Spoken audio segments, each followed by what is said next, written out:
Hello,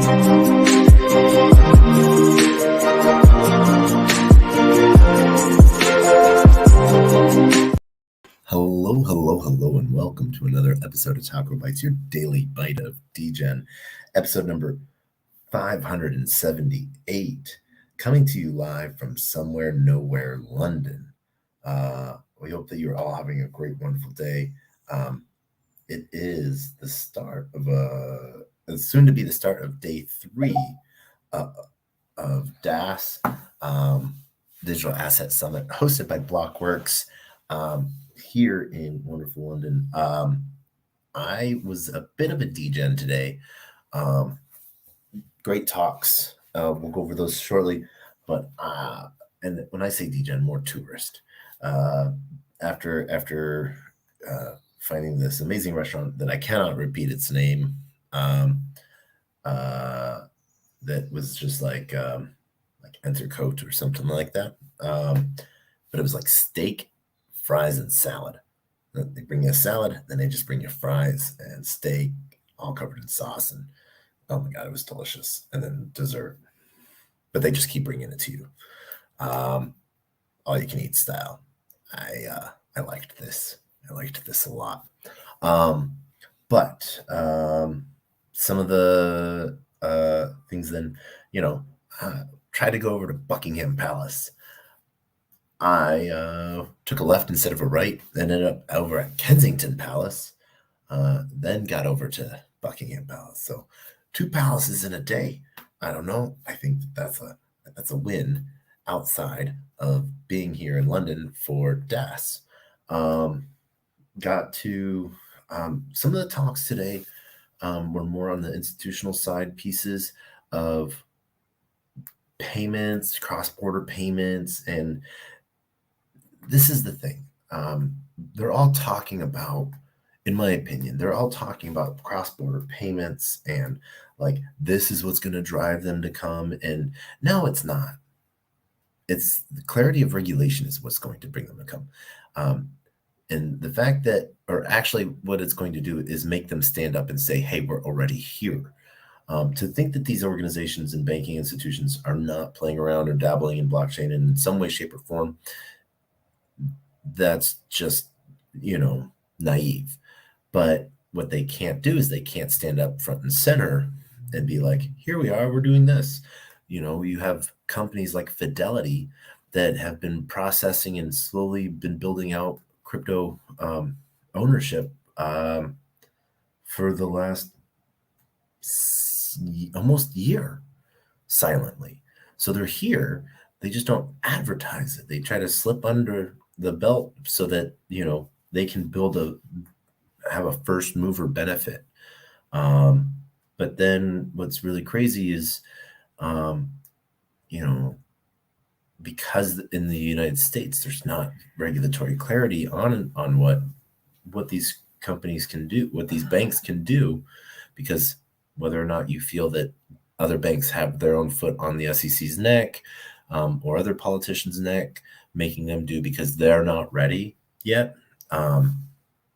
And it's a very interesting thought. I had a really great conversation with an officer of the British Empire today. Learned what the OBE stands for after someone's name. And, we were talking about the settlement side of things. And I was playing this out in my head. We talk about an instant settlement, and that's what blockchain brings as a solution. But one of the things that we have a really hard time on seeing,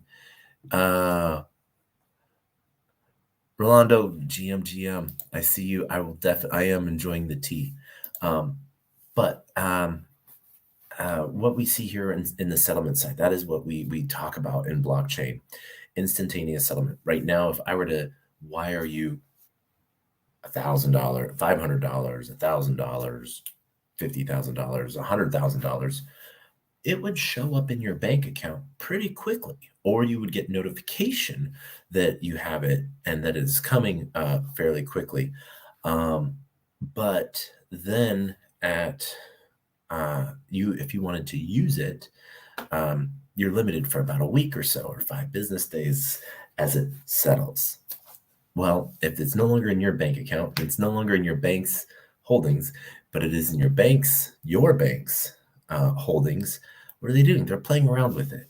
And that's one of the things that, it's my money that I gave to you. So it's your money now, but neither one of us can touch it, but the bank can go play with it. Now, one of the things that got into a deeper discussion on is how much the system relies on being able to play with that money.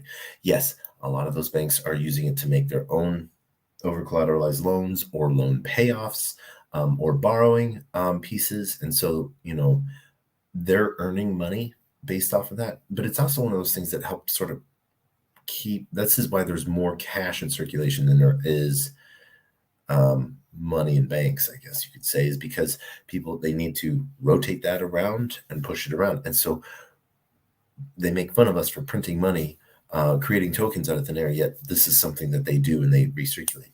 But it's something that if you think about it, it is something that the industry truly needs right now. If we were to stop it instantaneously, things would be broken for, a week, 2 weeks as settlements and stuff come along. But that is one of the biggest things, that if money is exactly where it's supposed to be when it's supposed to be there, but right now the system there's a lot of loosey-goosey money. That means if the system changes overnight, then there will be consequences, and not necessarily any consequences that you or I might see right away, but it will be felt in some way, shape, or form. And so I've had this position for a while, but I want you to consider it. We cannot demand that banks and institutions come to blockchain. But what we can do is we can incentivize them to, because that is how we have learned to test out new blockchains, to test out new protocols. You have to incentivize people. One of the biggest incentivizations that I use to onboard people into crypto is Coinbase Learn and Earn. What does it do? You sign up. I'm an affiliate for Coinbase. You sign up and you don't even have to attach your bank account or put any money in. And you start taking their Learn and Earn courses. You're learning about the different blockchains that they support and stuff like that, and different projects and promotional pieces. And they pay you. They give you money to do it. And it incentivizes you. It's your money. You can do whatever. You can sell it into USDC. You can then transfer it, off-chain or on-chain and stuff like that off of Coinbase. And you can do whatever you want with it. It's yours now. But they feel that if they do this enough, it'll incentivize you to stick around. And so that's one of the things that we need to slowly start looking at ways and possibilities to do. Yesterday's TacoBytes, I was so jet lagged and worn out. I couldn't do the presentation live, but I showed the recording. I watched Stani Kirchhoff and Sergey from Chainlink. So Stani from Aave Protocol, Lens, and they were talking about the incentivization model possibly needed to get institutions into the digital asset space. And they too said that it was most likely yield that will bring it. And as long as that yield is higher than what interest rates are, that is a very high probability of carrot stick, not needing the stick, but the carrot. And so, but because there isn't regulatory clarity, large players are afraid to publicly do it. Now, day 2 of DAS was amazing.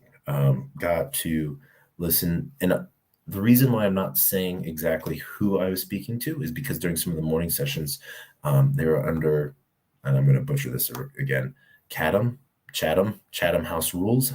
And so out of sheer respect for that, I have to be a little vague and get a little bit more clarity on what can be put down and what can't be, because who I heard say was bullish on ordinals today was hilarious.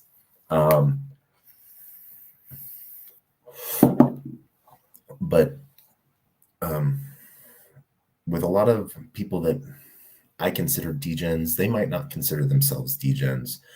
Part of the conversation with some of what these institutional players are saying, they're acting like they know everything. They know Tradeify. We're going to give them that. I will give them that. They know TA. They sleep in TA, dream in TA. And I responded to a friend the other day. TA is broken when it comes to crypto. Technical analysis. The only reason why it works is because enough people use it. People quit using it, then it wouldn't work. That's the same reason why you have to trade on moon cycles, because there's enough money that follows moon cycles that it can move markets. So you can bet against it if you want, but because there's enough people that believe in it, that do it, and there's enough people that know that other people believe in it and follow suit, then thus you have to follow those trading patterns. If enough people traded on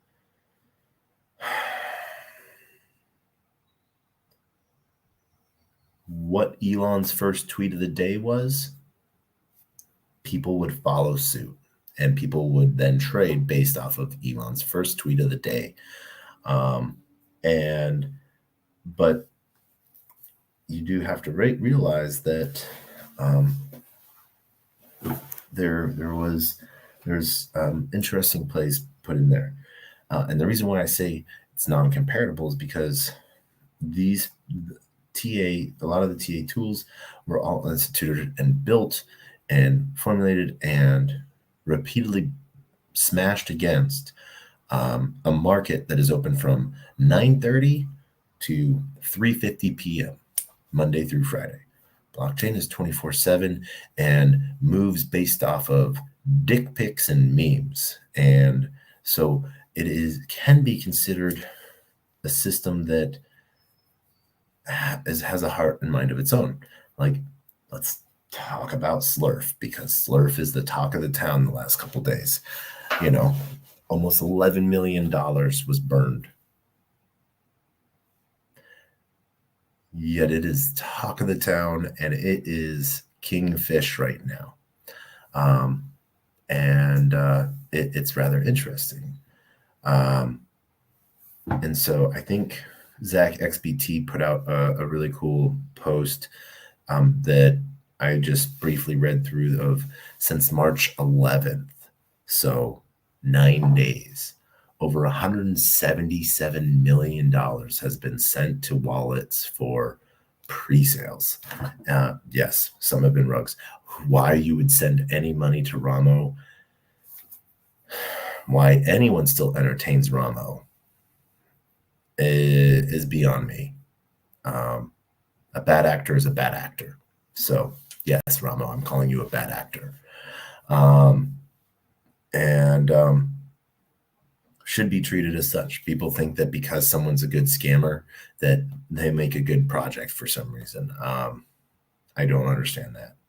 But to go back to what I was talking about when I was talking with the officer of the British Empire, pretty amazing person. Slight degen in him, it sounds like, and yet for holding such a high office, and of the service that he provides here within the empire, is pretty cool to see. Towards the end of the day, 1000X podcast that's hosted on Blockworks did sort of an onstage piece, and one of the questions that they asked to the crowd was, who owns the Bitcoin ETF? And me and 3 other people, I think he said, raised their hand. I couldn't see behind me, raised their hand. When asked who owns crypto, pretty much everyone raised their hand. And so what I wish he would have then asked was, who owns crypto in a self-custody wallet. That would have been a good driver between the other half of that question. But he was sort of surprised. He's like, those numbers sort of don't surprise that all of this money that's flowing in for the Bitcoin ETF is new money. People that are new to crypto, first timers that really, it's sort of their piece.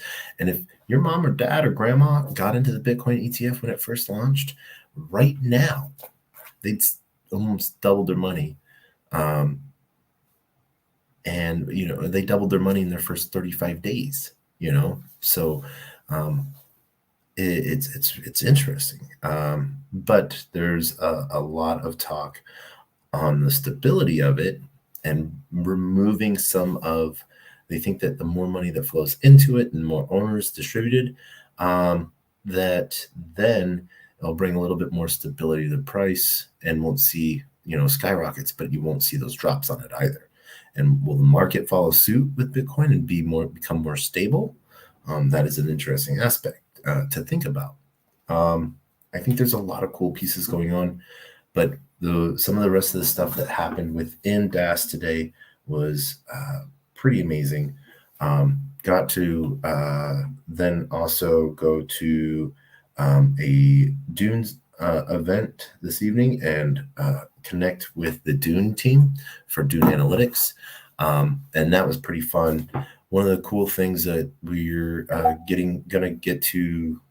going to be able to get to do is get some of the DevRels from Dune Analytics on the program. And we're going to teach you how to make your own Dune dashboard on how to go about using Dune.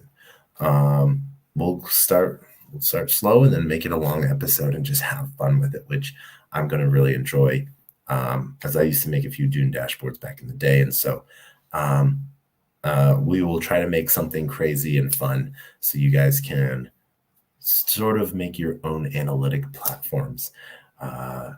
So yeah. Let's see what else is going on. Tomorrow we have an event with BNB Chain, as well as with Copper. We were invited to Copper's office, and then we get to go see some of the team over at Anchorage Digital. Huge shout out to the team at the TIE. I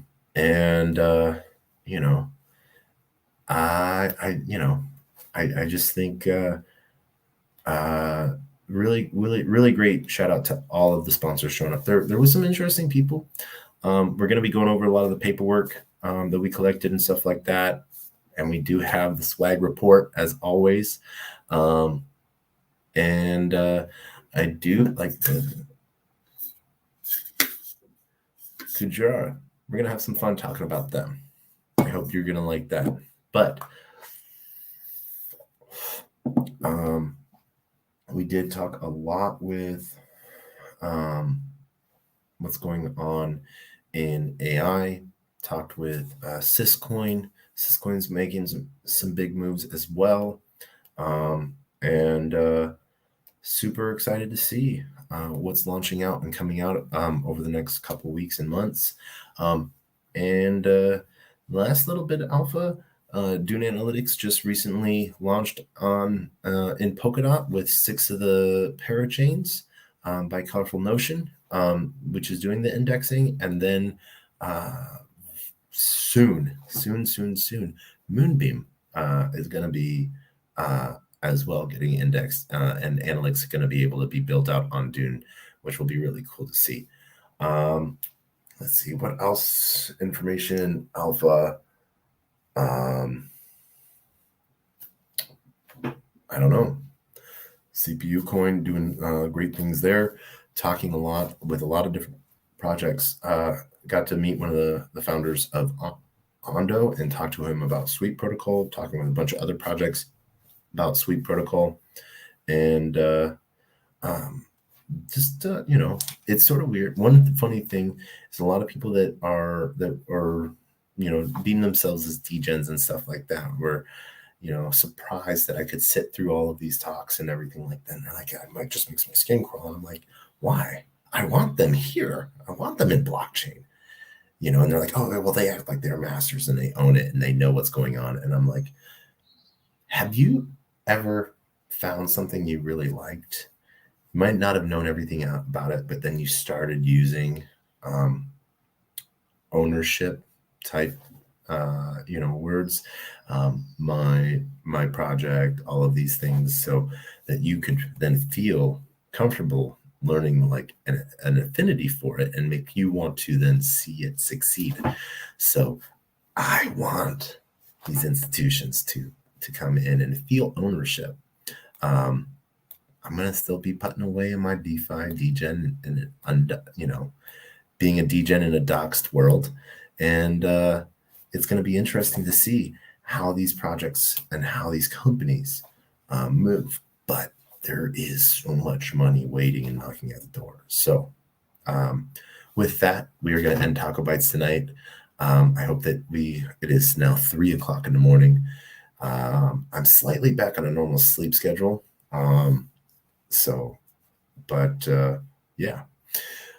Shout out to everyone joining us around the world. Want to quickly shout out to everyone joining us on LinkedIn, YouTube, Twitch, Telegram, Twitter, Rumble, Kick, Unlonely, and Twitter Spaces. And we will see you all tomorrow for episode 579. And as we end every episode, we end with two things, our words of wisdom and the best, worst knock joke on the face of the planet, which our words of wisdom are always the same. Closed mouth cannot be fed, and you cannot feed a closed mouth, meaning if no one knows you're looking for opportunity can never come a knocking. If opportunity does come a knocking and no one answers, it's going to keep on walking. With that, I want to wish you all a great, wonderful night. Love to Liam with all my heart. And we will see you all tomorrow. And with that, knock, knock. Who's there?